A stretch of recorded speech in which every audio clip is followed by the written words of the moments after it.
From Washington, this is VOA News.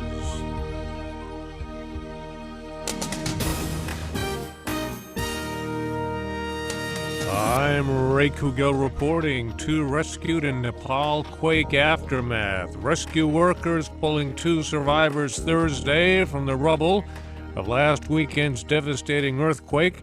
Rare moments of joy as the death toll climbed to almost 6,000. Cheers rang out in Nepal's capital of Kathmandu as rescuers pulled a 15-year-old boy from a demolished guest house. Hours later, a hotel kitchen worker, a woman in her 30s, was also pulled to safety. Teams of rescue workers from across the world are still digging through rubble, and aid groups are working to get much-needed supplies to survivors. UN humanitarian chief Valerie Amos arrived in Nepal Thursday for a 3-day visit to assess the overall relief operations. A Pakistani court sentenced 10 men to 25 years each in prison Thursday in connection with the 2012 shooting of Nobel Peace Prize laureate Malala Yousufzai. The men do not include the gunman who actually shot Malala, but they were involved in the attack. The shooters believed to have escaped across the border into Afghanistan. The Taliban targeted Malala for her work promoting girls' education.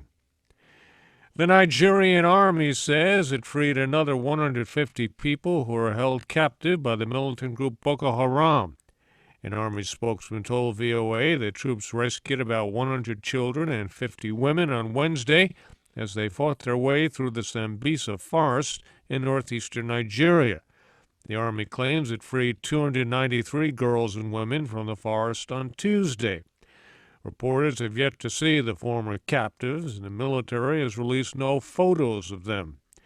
Initial statements from the Army indicated that none of the 219 missing girls kidnapped in the town of Chibok last year were among any of those freed. This is VOA News. U.S. health officials are shutting down a treatment unit they set up in Liberia at the height of the Ebola crisis last year, as that country prepares to be declared free of the deadly virus. Liberia has gone 32 days without a new Ebola case. If it stays that way until May 9th, the World Health Organization likely will declare the country Ebola-free. NATO military chief U.S. General Philip Breedlove says the alliance needs better military intelligence on the ground in eastern Ukraine, where he says Russian forces appear to be fortifying military gains despite a 2-month ceasefire.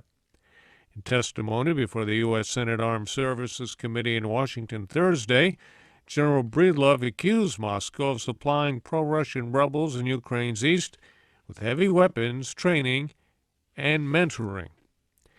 Police in the eastern U.S. city of Baltimore, Maryland, completed their investigation Thursday into the death of a 25-year-old black man while in police custody, an incident that sparked rioting and looting earlier this week.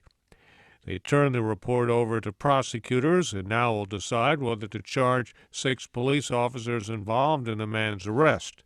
But there is no timetable for when that decision would be made about the officers, all of whom have been suspended during the probe. Baltimore remained quiet Thursday, 3 days after the riots.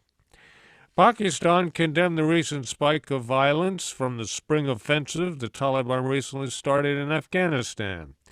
The public criticism is another indication Islamabad is distancing itself from the Islamist insurgent group. Ayaz Gul reports. Islamabad has in recent weeks taken steps that Pakistani officials insist demonstrate their country's commitment to forge closer ties with the Afghan state rather than the Taliban. That latest such move came on Thursday when Foreign Ministry spokeswoman Tasneem Aslam at her weekly news conference condemned Taliban-led violence in Afghanistan. And we would like to see a national reconciliation process in Afghanistan. Aslam reiterated her country's commitment to continue support for peace efforts the Afghan government is making, saying peace in Afghanistan is crucial for maintaining stability in Pakistani border regions. Ayaz Gul, Islamabad. German police say they have foiled an alleged Islamic extremist terrorist attack in a popular May Day bicycle race planned for Friday. Police in Frankfurt arrested a Turkish-German man and his Turkish wife.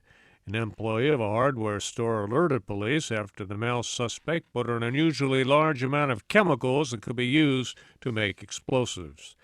U.S. Senator Bernie Sanders of the northeastern state of Vermont announced he'll seek the 2016 Democratic presidential nomination. The 73-year-old self-described socialist is a registered independent. He is considered a long shot against former Secretary of State Hillary Clinton, the only other declared candidate for the party nomination. I'm Ray Kouguell in Washington. That's the latest world news from VOA.